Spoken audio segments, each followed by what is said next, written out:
Este vídeo é uma continuação do vídeo Império Romano II, de Vila a Metrópole. A palavra república vem do latim res publica, expressão que significa literalmente coisa pública ou assunto público. O termo era usado para descrever um sistema político em que o governo não pertence a um rei ou a uma única família, mas é considerado um assunto coletivo da comunidade. Na prática, isso significa que o poder do Estado é administrado por instituições e magistrados que governam em nome dos cidadãos e segundo leis estabelecidas. No caso de Roma, a República surgiu após a queda da monarquia e foi organizada em torno das instituições como o Senado e as Assembleias Populares, criando um sistema político no qual diferentes grupos da sociedade participavam em maior ou menor grau das decisões do Estado. A República nascente herdou uma estrutura social profundamente desigual. O poder religioso, político e militar estava concentrado nas mãos dos patrícios, uma aristocracia hereditária composta pelas famílias que compunham o Senado. Os plebeus, que formavam a vasta maioria da população e a base do exército, possuíam direitos limitados, o que gerou o conflito das ordens entre 494 e 287 a.C. O conflito foi um processo de luta de classes que moldou a Constituição Romana. O desenvolvimento das instituições romanas foi uma resposta pragmática às crises internas e necessidades militares. Em 494 a.C., durante a primeira secessão da plebe, foram criados os cargos de tribuno da plebe e edil plebeu, além do reconhecimento da sacrossantidade dos tributos. Entre 451 e 450 a.C. surgiu a Lei das 12 Tábuas, a primeira codificação escrita das leis romanas, que reduziu o arbítrio jurídico dos patrícios. Em 445 a.C., a Lex Canuleia aboliu a proibição de casamentos entre patrícios e plebeus, permitindo maior integração entre as elites. Em 443 foi instituída a censura, criando o cargo de censor responsável pelo censo e pela supervisão da moral pública. Já em 367 a.C., as leis Licínio-Sextias restauraram o consulado, substituindo os tribunos militares e garantiam que um dos cônsules fosse plebeu. Em 362 a.C., a Lex Poetilia Papilia aboliu a escravidão por dívida conhecida como nexum, transformando a liberdade do cidadão em um direito inalienável. Por fim, em 287 a.C., a Lex Hortensia reconheceu os plebiscitos como leis válidas para todo o Estado romano, encerrando definitivamente o chamado conflito das ordens. O impacto dessas mudanças foi profundo. A abolição do Nexum em 326 a.C. é frequentemente citada como um ponto de virada econômico e militar. Ao garantir que nenhum cidadão romano pudesse ser escravizado por dívidas, Roma fortaleceu a coesão de sua infantaria, composta por pequenos proprietários rurais que agora lutavam como homens livres e interessados na expansão territorial. Este fortalecimento interno foi essencial para as longas guerras de desgaste que viriam como os Samnitas e, posteriormente, Cartago.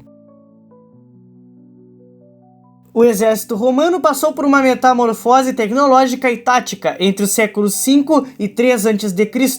Inicialmente operando como uma falange de estilo grego ou etrusco, a infantaria pesada romana era organizada em blocos rígidos de lanceiros. Contudo, o terreno acidentado da Itália Central e a derrota traumática para os gauleses em 390 a.C. na Batalha do Alia forçaram uma reavaliação radical da tática militar. A Marcus Furius Camillus é atribuída a reorganização que dividiu a legião em unidades menores e mais ágeis, os manípulos. Cada manípulo era composto por 2 centúrias, permitindo uma formação em tabuleiro de xadrez, que oferecia flexibilidade para manobrar os terrenos montanhosos e permitia a rotação de tropas fatigadas por soldados frescos. A organização baseava-se na idade e na experiência, garantindo que os homens mais vigorosos estivessem no centro do combate e os veteranos na reserva. A introdução do pilum foi uma inovação tecnológica crucial. Projetado para dobrar com o impacto, o pilum não podia ser arremessado de volta e frequentemente inutilizava o escudo inimigo ao ficar cravado nele. O scutum, por sua vez, evoluiu de um escudo oval plano para uma estrutura semicilíndrica de madeira laminada em 3 camadas, coberta por couro e feltro, pesando cerca de 10 kg e capaz de absorver golpes poderosos de espadas gaulesas. A expansão de Roma foi um processo de séculos, caracterizado por uma resiliência notável e pela capacidade de converter inimigos derrotados em aliados militares. As primeiras guerras foram contra os vizinhos imediatos entre 509 e 396 a.C.,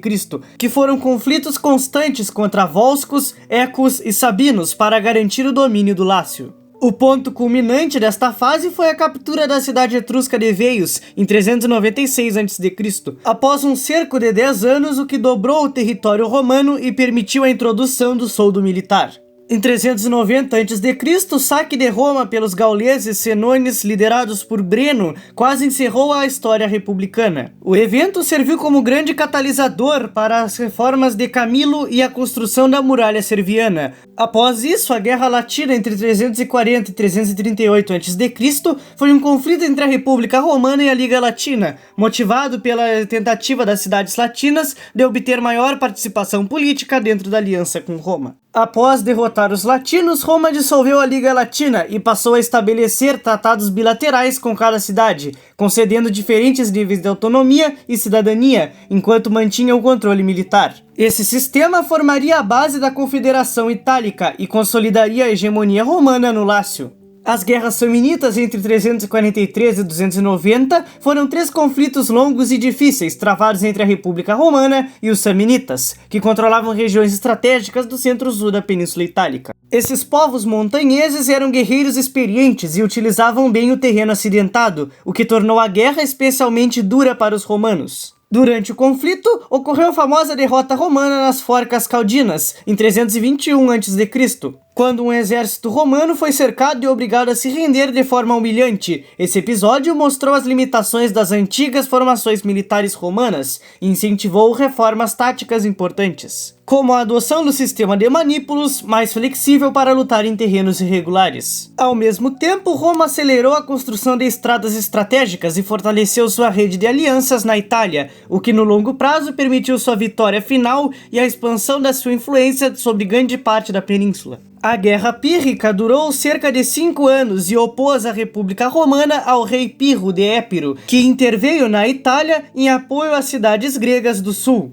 Utilizando a falange macedônica e elefantes de guerra, Pirro venceu batalhas como Heracleia e Asculo, mas sofreu perdas elevadas que enfraqueceram seu exército.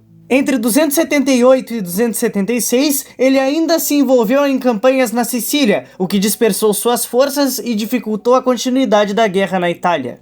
Enquanto isso, Roma manteve o conflito graças à sua grande capacidade de recrutar novos soldados e ao apoio de seus aliados. Ao retornar, Pirro já estava enfraquecido e acabou se retirando após a Batalha de Benevento em 275 a.C., assim encerrando o conflito e consolidando o domínio romano no sul da Península Itálica.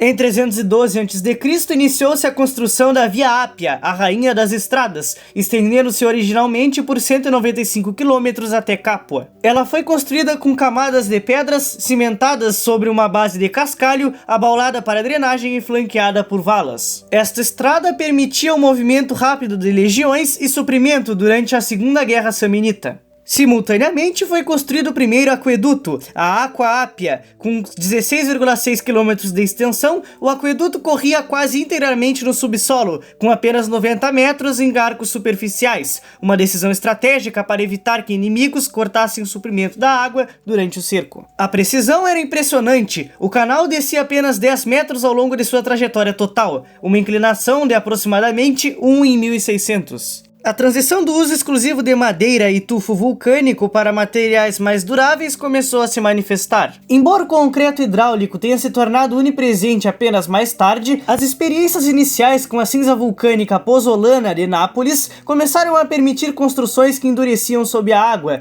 essenciais para pontes e cais. Para garantir a retidão de suas obras, os agrimensores utilizavam ferramentas precisas, como a groma, que era uma cruz de madeira montada em um poste com fios de prumo. Em cada braço, usava para alinhar ângulos retos e traçar linhas retas por quilômetros. Chorobates era um instrumento de nivelamento com cerca de 6 metros de comprimento. Ele era utilizado na construção de aquedutos para medir inclinações extremamente sutis. Ele consistia em uma viga longa equipada com fios de prumo e, em sua parte superior, um canal que podia ser preenchido com água para verificar o nivelamento com alta precisão, permitindo a execução de gradientes muito suaves, frequentemente inferiores a 1:1000. Nos primeiros anos da República Romana, a construção de templos teve um papel fundamental na afirmação política e religiosa do novo regime. Em 509 a.C., foi consagrado o Templo de Júpiter Optimus Maximus, no Capitólio. Ele era o maior da Itália em sua época, simbolizando a soberania republicana. Em 497 a.C., ocorreu a dedicação do Templo de Saturno, que passou a abrigar o tesouro público, consolidando a organização financeira do Estado. Em 493 a.C., foi erguido o Templo de Ceres, Liber e Libera, no Aventino, tornando-se um importante centro religioso e político da plebe. E em 484 a.C., foi dedicado o Templo de Castor e Pollux, associado à estabilidade e à proteção da República. Já ao longo do século IV a.C., Roma passou por um período de reconstrução e fortalecimento estrutural e social. Entre 378 e 353 a.C., ocorreu a reconstrução massiva da muralha serviana, que, utilizando blocos de tufo extraídos de veios, com cerca de 60 centímetros de espessura, estendia-se por aproximadamente 11 quilômetros e cercava as 7 colinas, reforçando a defesa da cidade. Em 367 a.C., foi construído o Templo de Concórdia por Marco Fúrio Camilo. Celebrando o fim de uma fase intensa de conflitos sociais. Em 329 antes da Era Comum, foram instaladas as primeiras estruturas físicas de largada no Circus Maximus, conhecidas como cárceres, marcando um avanço na organização das competições de bigas e na vida pública romana. Durante este período, o Fórum deixou de ser apenas um mercado pantanoso para se tornar o coração administrativo da República. A drenagem sistemática através da expansão da cloaca máxima permitiu a pavimentação de áreas cada vez maiores, com seixos e posteriormente tufo. O surgimento das tabernae ao redor do fórum no século IV a.C. indica a formalização das atividades comerciais no centro da cidade.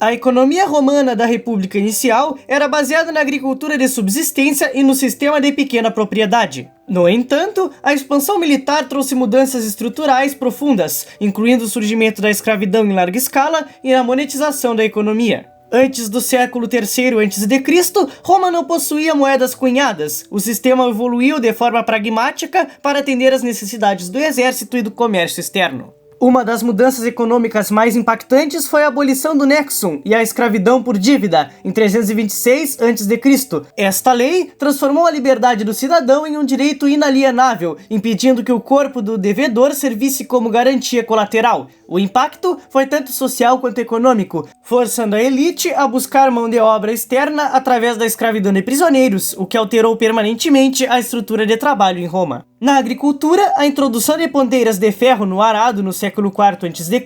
permitiu a aração de solos mais profundos e ricos em nutrientes, aumentando a produtividade cerealífera. A inserção de Roma no cenário econômico internacional é evidenciada pelos tratados firmados com Cartago, que delimitavam esferas de influência e direitos mercantis. O primeiro tratado firmado entre a República Romana e Cartago, firmado em 509 a.C., reconhecia o controle cartaginês sobre o comércio na África e na Sardenha, enquanto Cartago se comprometia a não intervir no Lácio e a respeitar a cidade sob domínio romano. Posteriormente, em 348 a.C., houve uma renovação desse contrato, que passou a restringir ainda mais o acesso romano a determinadas áreas comerciais, em troca de garantias de segurança nas costas da Itália. Por fim, em 306 a.C., um tratado considerado controverso para alguns historiadores teria estabelecido uma divisão de esferas de influência, definindo a Itália como zona romana e a Sicília como zona cartaginesa. Estes documentos mostram uma Roma que, embora focada na terra, já possuía interesses comerciais que necessitavam de proteção diplomática. O censo era a espinha dorsal da organização estatal, definindo não apenas o potencial de mobilização, mas a estratificação social e a base tributária. Agora, indo para a demografia de Roma, embora os dados iniciais sejam objeto de debate acadêmico, eles oferecem um panorama do crescimento populacional da República Romana. Em 508 a.C., logo após a expulsão dos reis e o início da República, a população total é estimada em cerca de 520 mil habitantes, refletindo um momento de reorganização política. Em 498, já durante a consolidação institucional inicial, esse número sobe para aproximadamente 602.800 habitantes. Entretanto, em 465 a.C., ocorre uma queda para cerca de 418.000, associada a conflitos internos e possíveis epidemias. Posteriormente, em 393 a.C., no contexto posterior à conquista de Veios e da expansão territorial romana, a população volta a crescer para cerca de 610.000 habitantes. Esse crescimento se intensifica em 294 a.C.,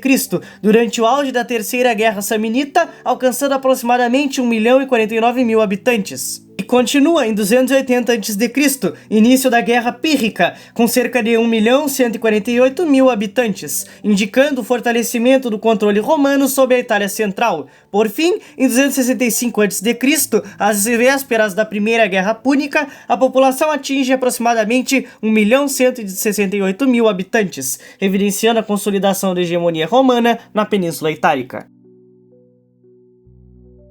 Embora famosa por sua infantaria, a Roma desse período começou a desenvolver tecnologias de cerco avançadas para lidar com as cidades fortificadas na Itália. A maioria dessas máquinas foram adaptadas de projetos gregos, mas os romanos as utilizavam com uma agressividade sistemática.